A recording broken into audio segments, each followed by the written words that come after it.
you can get juice from a potato.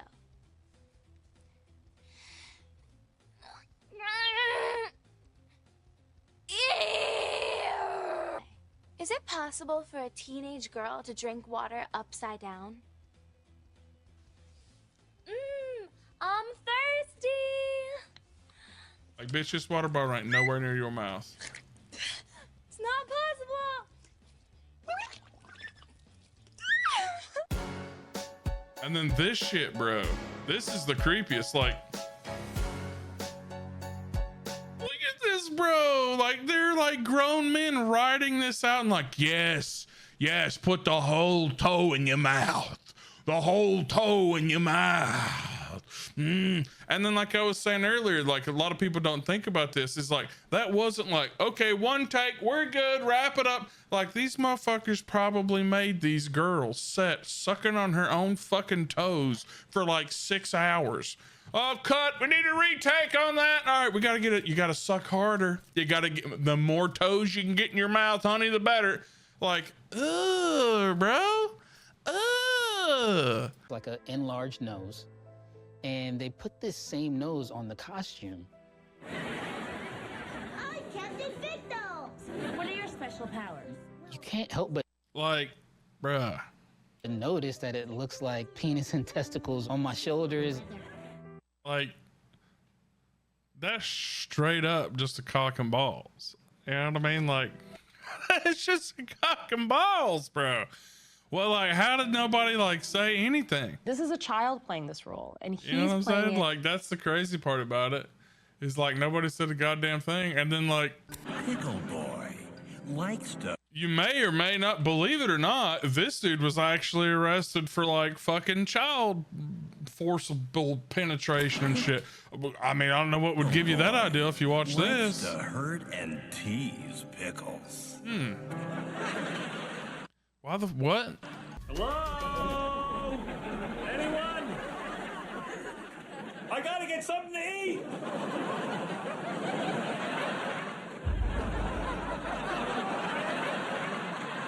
A pickle. We just went with it. The pickles don't look like penises to you? Like, he's literally like it. That's a glory hole, brother. That's a fucking glory hole. You know what I mean? Those are on kids shows and shit. Pickle boy likes to hurt and tease Pickles. What the fuck is that? Tease Pickles. What in the absolute fuck? This is the funny thing that Quiet on Set, they released because it was a it was like a 4-episode mini docu series, right? And I would really only recommend watching like episode 1 and 3, because 1 and 3 are where like shit comes out. 2 and 4 are just kind of like the padding of the stats. You know what I mean? Like it's nothing. I don't want to say it's nothing shocking, but it's not like there's nothing you haven't heard in the previous episode, and they're just going through and like reinforcing some of the things they brought up in the episode before it. So 1 and 3 are really the ones to watch. So I guess they got like millions and millions of views, all this publicity, all this traction on Twitter and shit. So the fucking douchebags, as essentially a money grab, make a 5th episode, just, you know, to sell advertising and blah blah fucking blah, right? And in the 5th episode, they marketed as like unseen, unheard footage, blah blah blah blah blah. But there's really like nothing brought up or talked about or shown that you couldn't already infer, or that wasn't already made like abundantly clear previously, you know? Like, this is the start, kind of like towards the beginning of the episode. This chick right here was weird as fuck to me. Everything about this chick, her facial expressions, like everything about this woman was just weird. I don't know. I've never seen her before. I've never seen her do an interview before, but like something about her gave me a really weird vibe. He's talking about, oh, how music helped me with this and that and the other. That's actually when I wrote the new song I just put out, and this video is that so fucking weird to me. I don't know. Abuse and like this little other video, things that I've gone through in my he's about life to and play. the rehab, and it's kind of the most vulnerable, honest, self-reflective stuff that I've written ever. I kinda relate. I found beauty in my pain. I'm running away from the abuse and all the shame. 'Cause no one comes to my house anymore. No one knocks on my door. It's just like, what the fuck? Like, for me, like, I get the whole like taking your pain and making art out of it or whatever, but like, that whole scene in that video, like when you know, like like when you've watched Quad on the set and you know what that represents, like, I don't know, like, why you gotta do that to me for? Why you gotta put that shit in my head? You know what I'm saying? Like, just thought that was weird. They brought up, the one dude I know from Boy Meets World, he was like the best friend. The other guy, I have no fucking clue who it is, but they get the other guy on a podcast to talk about how he was like representing that Brian Peck, or like he wrote like letters of, I forget what the fuck it's called, letters of support. And he's there like in support of Brian Peck and stuff.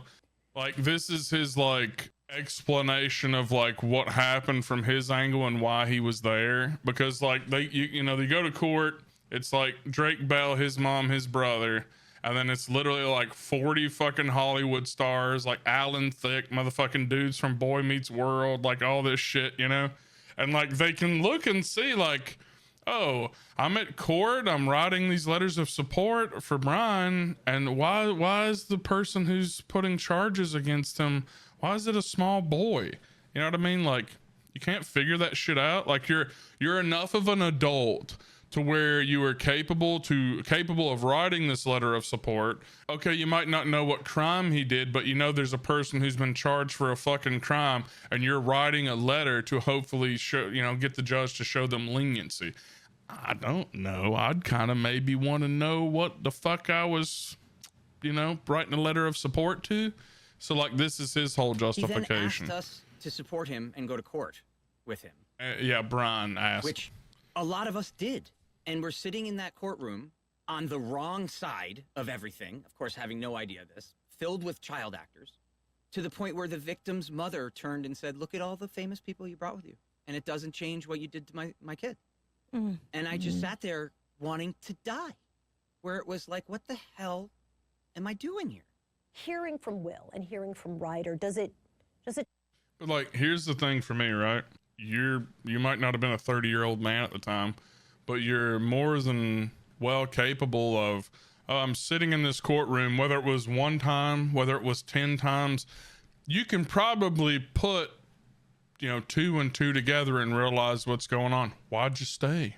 Why didn't you get up and leave? Why didn't you make it publicly known that, hey, I pull my letter of support? These are all things that could have been done.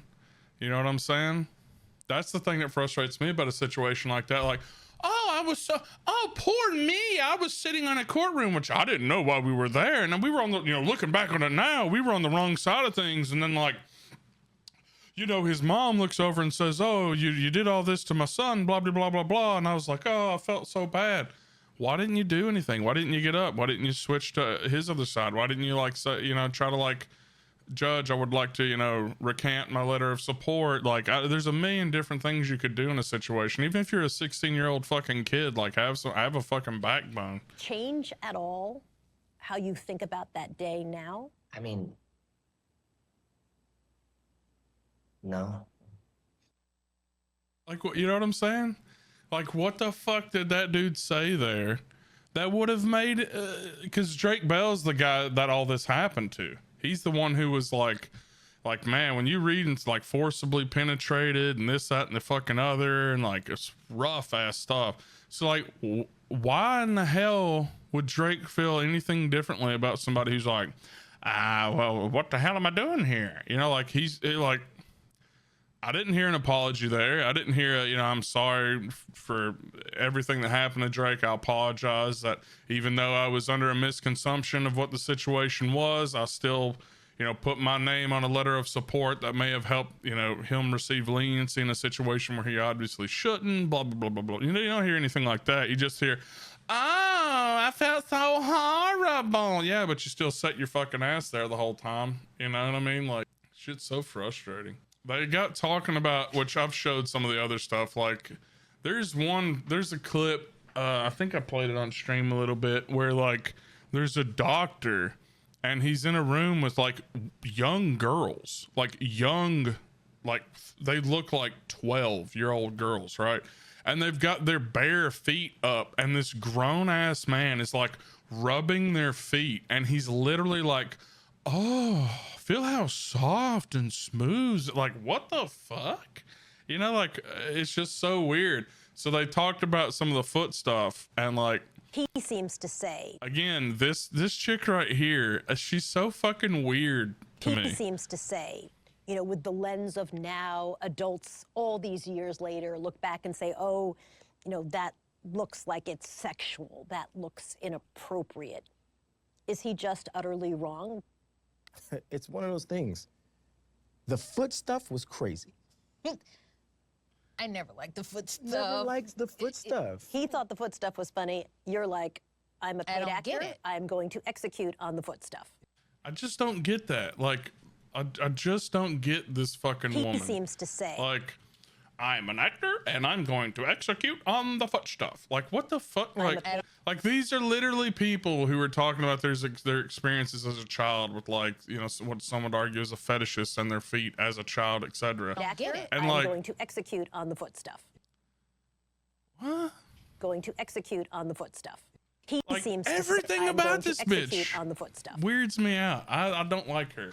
But like, the foot shit is weird. And like that one dude, the black guy there, that I think he was the one they actually got down, like stripped down on video into like his fucking boxer shorts, covered him in peanut butter on live TV, and then had dogs come out and lick him, bro. I did the peanut butter one, so I had to be submerged in peanut butter. That was weird. But then the dogs come, I'm laying on the ground, and then the dogs, they gotta lick peanut butter off my body. That sounds like some kind of awkward fantasy from some freaky dude. It was really uncomfortable. I didn't like that. I don't like this. I feel gross. Like, that's like, ugh. And then like, if you talk about the foot stuff, you know, oh, it's just people now as adults, you know, looking back through the lens of adulthood and saying, oh, this and that isn't right. Well, to be completely honest, the internet really wasn't that much of a thing back then, right? So like, fetishists and this fetish and that fetish and these kinks, it wasn't really as well known. So people didn't even know like a foot fetish was a thing. You know what I'm saying? So like, obviously people aren't going to catch it 20, 30 years ago when they weren't even aware that like that was even a thing. Whereas like today, oh, everybody knows about furries. Everybody knows about, you know, the dudes who dress up like horses and have fucking chicks tie carts to them and fucking lash them like a horse, and they like, you know, everybody knows about what a fucking brony is, you know? So that's another reason why, like, back in the day, like, especially adults and shit, like, you just didn't know, man.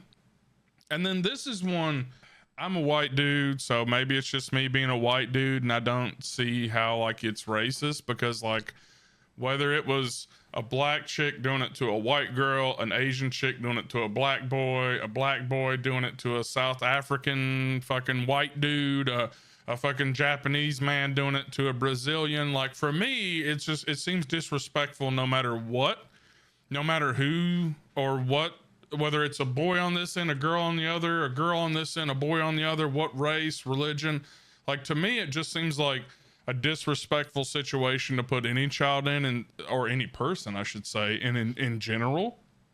So for me, my first reaction isn't like it's racist, but that seemed to be their reaction. I don't know. I just thought it was fucked up. A scene we were doing. It was called The Literals, and every time I said spit it out, she would spit what was in her mouth, whether it was the water or whatever, like directly in my face. Everybody thought it was so funny. Ha ha ha.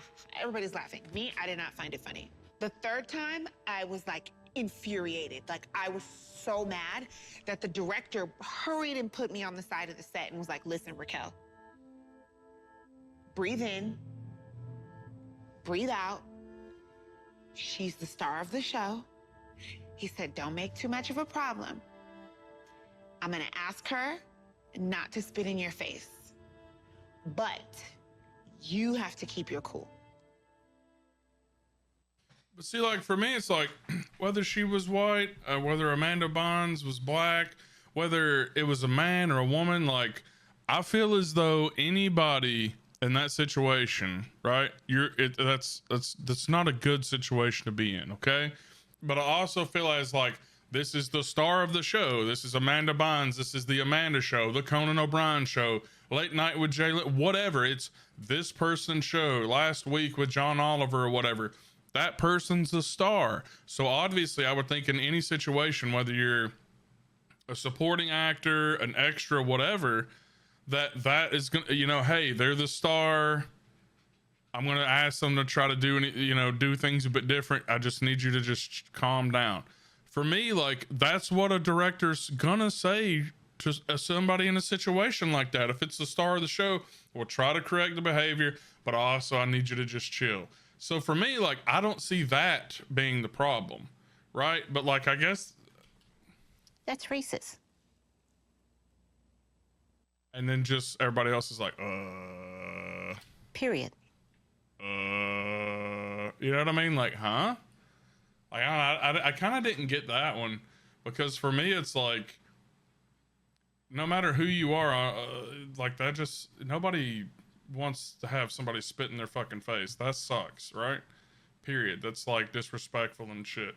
But I just didn't get the like immediate racism from it. I don't know. I mean, I feel as though it would have been just as bad, like I said, if it was no matter what combination of race, religion, creed, or whatever. Like, I just feel like, and you know, I mean, what a lot of people don't think about as well is while that's happening, there's like fucking director, producers, associate, fucking whatever the fucks, executives, this guy's camera. There's like 20, 30 fucking people sitting here watching this kid just having somebody spit in their fucking face. Like, it's disrespectful, derogatory, like it's rough. But like, I just didn't get the whole, it's racist. Like, I don't know. That might just be me looking at it through a white man's lens. I don't know. But yeah, I thought they just did that last episode as a fucking money grab, in all honesty. Still can't believe, bro, like, that Brian Peck guy got, was it 16 months for, like, essentially, like, forcibly raping an underage boy for fucking, like,